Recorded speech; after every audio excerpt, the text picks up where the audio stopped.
जय श्री कृष्ण, जय श्री राधे।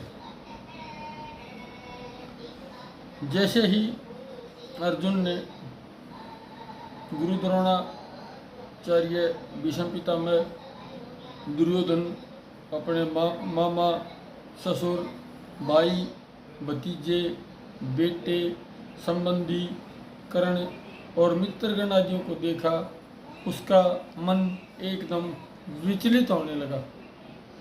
वह कहने लगा, हे माधव, इन सब का रक्त बहाकर मुझे अगर तीनों लोकों का राज्य भी मिले, तीनों लोकों का राज्य भी मिले, स्वर्ग भी मिले, तो भी मैं वो प्राप्त नहीं करना चाहूँगा, क्योंकि अपनों को मारकर मुझे किसी प्रकार का राज सुख नहीं भोगना।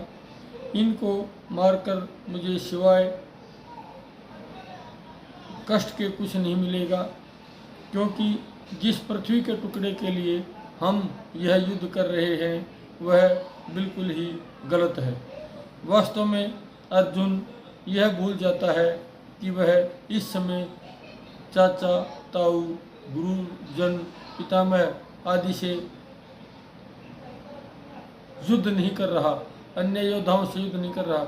वास्तव में धर्म और अधर्म की लड़ाई है, क्योंकि जैसे ही कोई सैनिक राष्ट्र की सीमा के लिए खड़ा होकर युद्ध करता है और उस समय उस युद्ध में न जाने कितने व्यक्तियों का रक्त बहाना पड़ता है, कितने व्यक्तियों को उसे मारना पड़ता है, उसे यह नहीं देखना होता कि राष्ट्र की सेवा के लिए जो वध कर रहा है या किसी को मार रहा है वह तेरे राष्ट्रहित में है। उसे केवल एक ही बात ध्यान में रखनी होती है कि यह तेरा राष्ट्रहित है। अर्जुन अपने रिश्तेदारों को देखकर बहुत ही तरह भावुक हो गए, हथियार डाल दिए और संबंधियों के बारे में बार बार कहने लगा।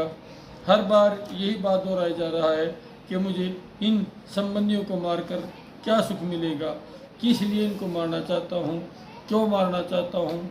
इनको मारने के पश्चात मुझे निराशा ही लगेगी। मैं किन पर राज्य करूँगा, जिन पर मैं राज्य करूँगा उसका राज्य के सुख भोगने का मुझे कोई फायदा नहीं होगा। मुझे मेरे अंग शिथिल हो रहे हैं और मेरा गला सूखा जा रहा है और मेरे शरीर में कंपी चढ़ रही है। मैं कैसे इन रिश्तेदारों को मारूंगा। इस प्रकार अर्जुन अपने मित्र युद्ध बहुत कर चुका है, लेकिन यहाँ सामने अपनों का वध करने का समय आया तो वह विचलित हो गया, जो एक योद्धा को, रथी को, महारथी को बिल्कुल भी